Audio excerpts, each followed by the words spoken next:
warahmatullahi wabarakatuh. Hai anak-anakku sekalian, bagaimana kabarmu hari ini? Mudah-mudahan pada sehat ya. Dan jangan lupa untuk berdoa dulu sebelum belajar.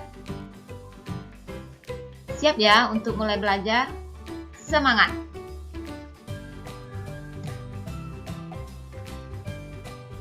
Kita masuk materi baru, yaitu struktur dan fungsi jaringan pada tumbuhan. Jaringan kita sudah pelajari di kelas 7. Jaringan adalah sekumpulan sel yang memiliki struktur yang sama yang membentuk satu kesatuan untuk memberikan fungsi tertentu. Berdasarkan aktivitas pembelahan sel penyusun jaringan, selama masa pertumbuhan dan perkembangan, jaringan tumbuhan dikelompokkan menjadi dua, yaitu jaringan meristem atau jaringan embrional dan jaringan dewasa atau jaringan permanen.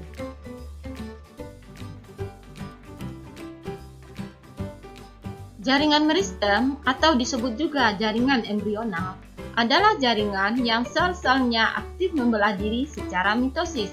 Hal ini menyebabkan sel-sel tumbuhan semakin bertambah dan menyebabkan tumbuhan mengalami pertambahan tinggi dan volume.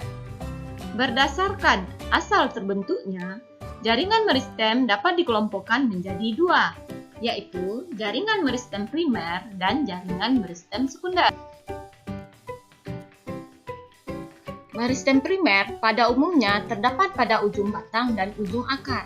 Oleh karena itu, meristem primer menyebabkan pertumbuhan primer pada tumbuhan, yaitu pertumbuhan vertikal atau perpanjangan akar dan batang.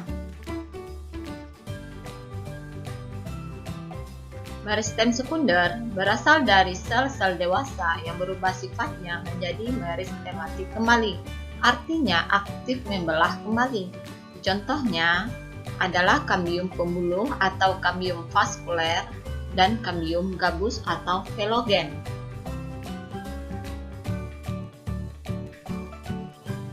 Kambium gabus adalah bagian dari korteks. Aktivitasnya ke arah luar menghasilkan jaringan gabus atau disebut dengan phloem atau cork. Jaringan gabus berfungsi untuk mengendalikan masuk dan keluarnya air, mencegah serangan hama, dan beberapa fungsi mekanik lainnya. Ke arah dalam, kambium gabus pada beberapa spesies tumbuhan menghasilkan lapisan kulit bergabus yang disebut dengan velloderm atau phloderm.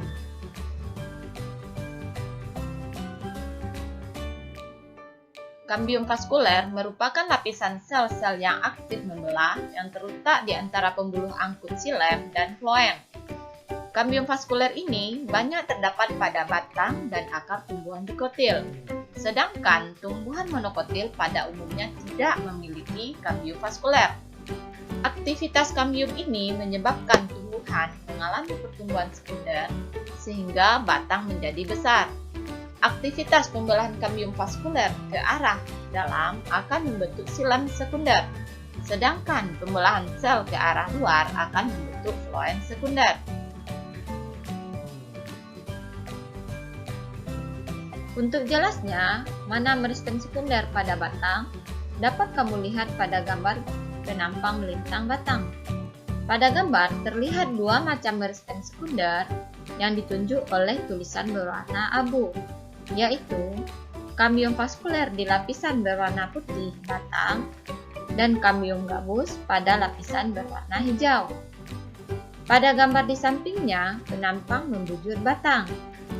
Terlihat kambium gabus dan adanya jaringan gabus atau phloem di bagian luar dan phloderm di bagian dalam.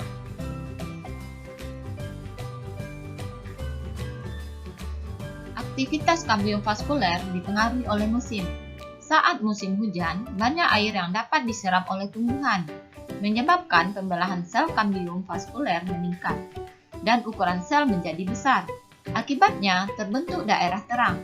Saat musim kemarau, air yang dapat diserap tumbuhan sedikit, sehingga pembelahan selnya lebih lambat. Sel-sel hasil pembelahan juga memiliki ukuran yang lebih kecil dan rapat, sehingga terbentuk daerah gelap pada batang. Daerah lingkaran gelap dan terang inilah yang disebut lingkaran tahun. Dengan menghitung lingkaran tahun dapat menentukan umur tumbuhan. Perhatikan gambar. tampak terlihat jelas lingkaran gelap dan terangnya. Untuk mengetahui berapa umur pohon tersebut, kamu tinggal menghitung jumlah lingkaran tahunnya.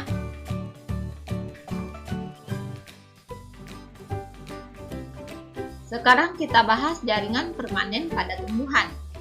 Jaringan dewasa atau yang disebut juga jaringan permanen merupakan jaringan yang bersifat non-meristematik atau tidak aktif membelah.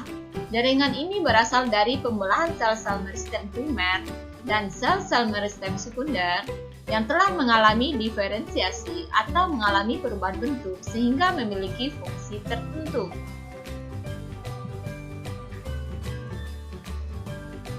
Berdasarkan fungsinya, jaringan permanen dibagi kepada 4, yaitu jaringan dasar, jaringan pelindung, jaringan penyokong, dan jaringan pengangkut.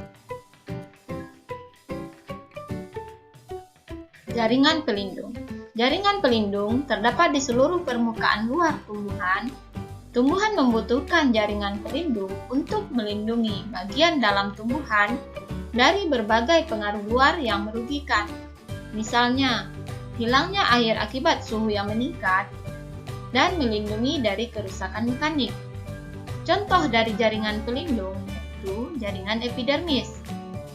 Sel-sel epidermis dapat berkembang atau mengalami modifikasi menjadi alat pelindung tambahan, misalnya sisik, trikoma atau rambut-rambut, stomata atau mulut daun, dan duri atau spina, dan lain-lain. Perhatikan gambar.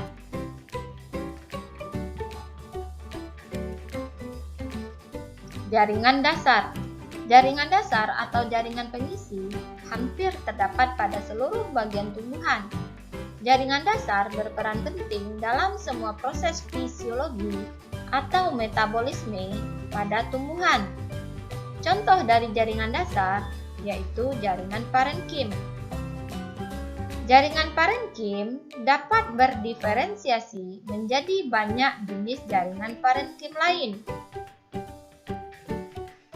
Misalnya, parenkim cadangan makanan, jaringan spon atau jaringan bunga karang, jaringan palisade atau jaringan tiang.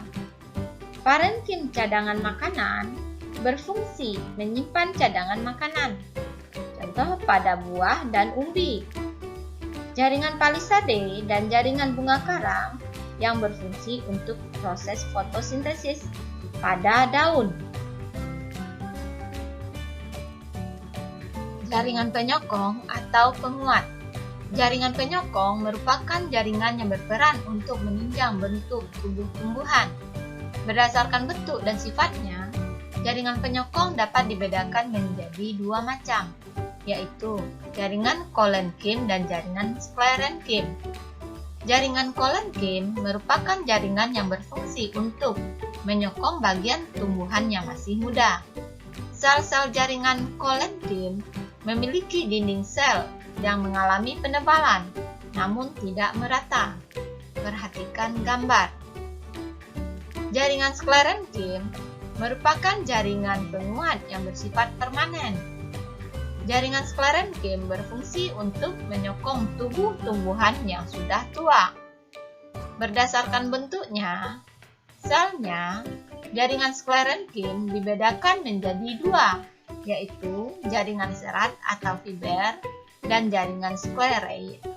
Jaringan serat terdiri atas sel-sel yang memanjang, meruncing pada kedua ujungnya, dan tersusun membentuk benang. Contoh terdapat pada xilem. Jaringan sklereid terdiri atas sel-sel yang pendek dan memiliki bentuk yang tidak teratur. Contoh pada kulit kacang atau buah pir.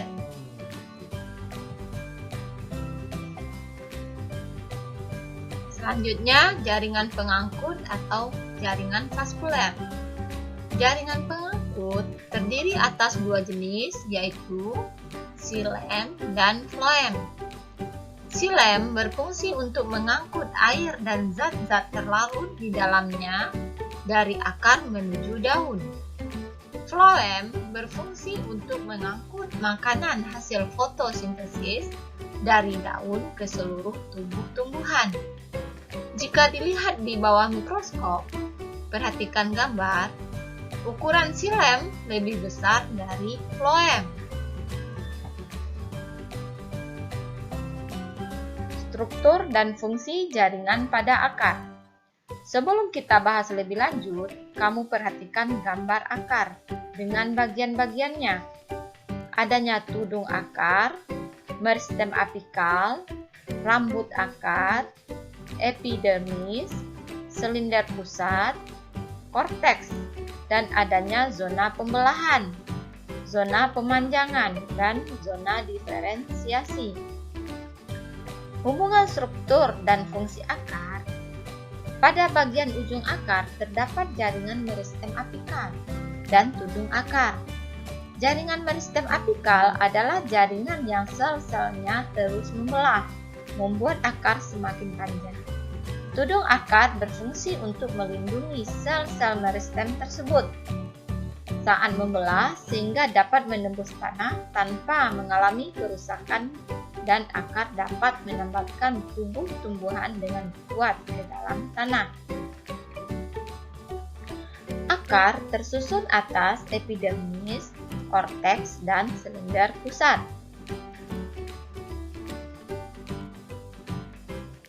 Sebelum kita lanjutkan, perhatikan gambar penampang melintang A. Akar dikotil dan B. Akar monokotil.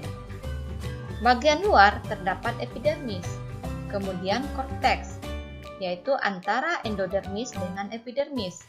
Setelah korteks, ada selapis sel endodermis yang memisahkan korteks dengan silinder pusat. Pada bagian tengah, silinder pusat, tempat terdapatnya jaringan pengangkut xilem dan floem. Pada akar dikotil, xilem berbentuk bintang di tengah. Dan pada akar monokotil, letak xilem dan floem selang-seling. Struktur jaringan berkaitan dengan fungsi akar untuk menyerap air. Epidermis merupakan bagian terluar akar. Sel-sel epidermis memiliki dinding yang tipis, sehingga air dan mineral mudah masuk ke dalam sel-sel epidermis, yang kemudian diteruskan ke dalam korteks dan silinder pusat. Pada bagian tertentu, sel-sel epidermis juga mengalami modifikasi menjadi rambut akar yang berfungsi untuk memperluas bidang penyerapan air dan mineral. Korteks, bagian lebih dalam dari epidermis. Korteks tersusun atas jaringan parenkim yang dinding selnya tipis dan tersusun renggang. Korteks ini berfungsi untuk tempat penyimpanan cadangan makanan bagi tumbuhan. Endodermis terdalam dari korteks. Lapisan endodermis tersusun atas satu lapis sel yang membatasi korteks dengan silinder pusat. Pada endodermis terdapat bentukan seperti pita yang disebut pita Kaspari. Pita Kaspari berfungsi untuk mengatur jalannya mineral yang diserap akar agar menuju ke silinder pusat. Perhatikan gambar pita Kaspari terdapat pada endodermis. Dan gambar panah menunjukkan pergerakan air dan mineral mulai dari epidermis, korteks, sampai ke silinder pusat.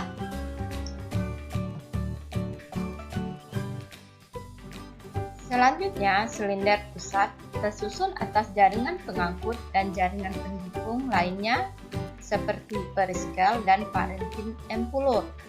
Sel-sel periskel berfungsi untuk membentuk cabang akar. Berkas pengangkut pada silinder pusat terdiri atas xilem yang berfungsi mengangkut air dan mineral dari tanah menuju batang hingga ke daun, dan floem yang berfungsi mengangkut makanan hasil fotosintesis dari daun ke seluruh tubuh tumbuhan. Struktur dan fungsi jaringan pada batang. Diingat lagi ya, beberapa fungsi batang, antara lain menyokong bagian-bagian tumbuhan yang berada di atas tanah, sebagai jalan pengangkutan air dan mineral dari akar menuju daun, jalan pengangkutan makanan dari daun ke seluruh tubuh tumbuhan, dan pada beberapa tumbuhan, batang sebagai tempat menyimpan cadangan makanan.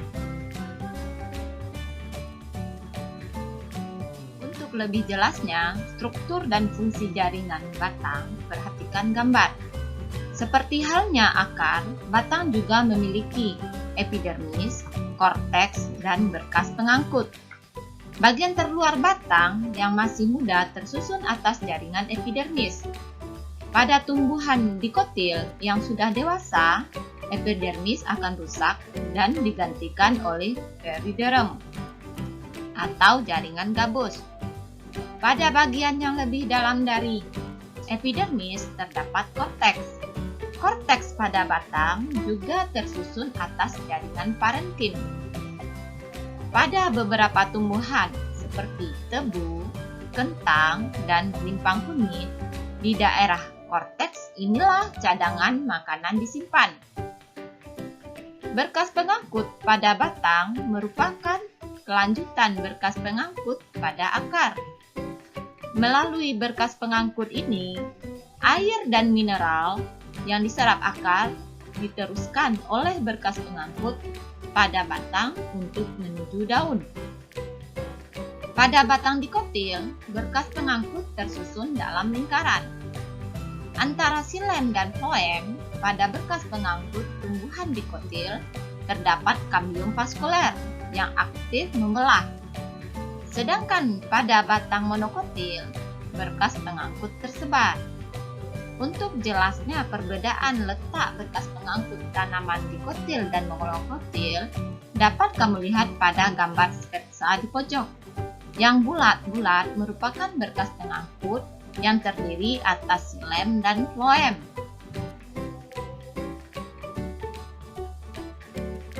Struktur dan fungsi jaringan pada daun. Sebelumnya, ingat kembali ya beberapa fungsi daun. Antara lain, untuk mengambil gas karbon dioksida atau CO2 yang digunakan untuk fotosintesis, mengatur penguapan air atau transpirasi, dan pernapasan atau respirasi pada tumbuhan.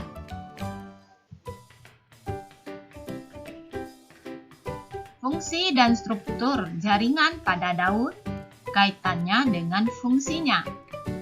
Pada permukaan atas dan bawah daun, terdapat jaringan yang disebut epidermis. Jaringan ini berfungsi melindungi jaringan di dalam daun. Pada beberapa tumbuhan, daun juga dilapisi oleh lapisan lilin yang disebut kutikula, yang berfungsi untuk mengurangi penguapan. Sel-sel epidermis dapat mengalami modifikasi menjadi stomata, sisik, dan rambut-rambut. Stomata dapat membuka dan menutup, menyesuaikan kondisi lingkungan. Pada tumbuhan, umumnya saat siang hari stomata membuka, sehingga karbon dioksida dapat masuk ke dalam daun untuk digunakan dalam fotosintesis. Pada tumbuhan yang hidup di daerah kering, misalnya kaktus, stomata menutup saat siang hari. Pada tumbuhan tersebut, stomata baru membuka saat malam hari. Hal ini dilakukan agar tidak banyak air dalam tubuh yang hilang karena menguap lewat stomata. Daun dikotil, stomatanya tersebar. Sedangkan pada daun monokotil, stomata terletak bersusun sejajar. Pada tumbuhan darat, stomata banyak terdapat pada bagian bawah daun, sedangkan pada tumbuhan air, stomata banyak terdapat pada permukaan atas daun. Di bawah lapisan epidermis atas daun, terdapat jaringan yang berbentuk silinder, tersusun padat menyerupai menyerupai tiang dan banyak mengandung klorofil. Jaringan ini disebut jaringan palisade atau jaringan tiang. Di bawah jaringan palisade terdapat jaringan spon atau jaringan bunga karang, tersusun dari sel-sel yang bentuknya tidak teratur, tersusun longgar, dan juga mengandung klorofil. Kedua jaringan ini merupakan jaringan mesofil. Jaringan mesofil ini sebenarnya merupakan jaringan parenkim yang mengandung klorofil. Di dalam jaringan mesofil inilah terjadi proses fotosintesis. Pada tumbuhan monokotil, mesofil tidak berdiferensiasi menjadi jaringan palisade dan jaringan bunga karang, tetapi tersusun atas sel-sel parenkim yang mengandung klorofil yang memiliki ukuran seragam. Di dalam daun juga terdapat jaringan xilem yang membawa air dan mineral dari batang dan jaringan floem yang berfungsi membawa hasil fotosintesis dari daun untuk disalurkan ke seluruh tubuh tumbuhan. Demikianlah pembelajaran kita pada hari ini. Mudah-mudahan bermanfaat dan Ibu ucapkan terima kasih. Assalamualaikum warahmatullahi wabarakatuh.